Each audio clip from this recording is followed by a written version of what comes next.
ఎప్పుడైతే యేసయ్య యొక్క అడుగు ఆ ఇంట్లో జక్కయ్య ఇంట్లో పడిందో జక్కయ్య హృదయం అనేది కదిలించబడ్డది. హల్లెలూయా. వెంటనే పరిగెత్తుకొని ఏం చేసిందంటే యేసయ్యకు ఒక కుర్చేసినాడు, నీళ్ళు ఇచ్చిండు.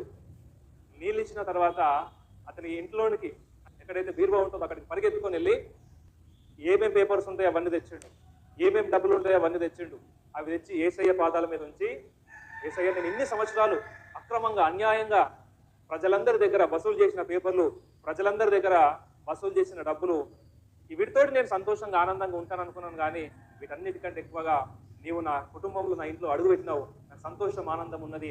నువ్వు నా ఇంట్లో అడుగుపెట్టినాక ఈ ఆస్తులు ఇవన్నీ కూడా అన్యాయంగా తీసుకున్నంత కూడా నాకు ఏ మాత్రం కూడా లెక్కలేదు, నువ్వు మా ఇంట్లో ఉంటే చాలు అని చెప్పి జగ్గయ్య ఏం చేసిందంటే ఆ ఉన్నటువంటి పేపర్లు అన్ని చదివి ఎవరెవరి దగ్గర ఎంతెంత తీసుకుంటో అవన్నీ చదివి, ప్రభా నేను ఒక్కొక్కరికి 2 కాదు 3 అంతలు కాదు, నువ్వు నా ఇంట్లో అడుగు పెట్టినావు, ఎవరింటికి ఒకరు నా ఇంట్లో అడుగు పెట్టినావు కాబట్టి 4 అంతలుగా నేను వాళ్ళందరికీ ఇస్తానని చెప్పి యేసయ్యతోటి ప్రమాణం చేసి చేతులు చేసి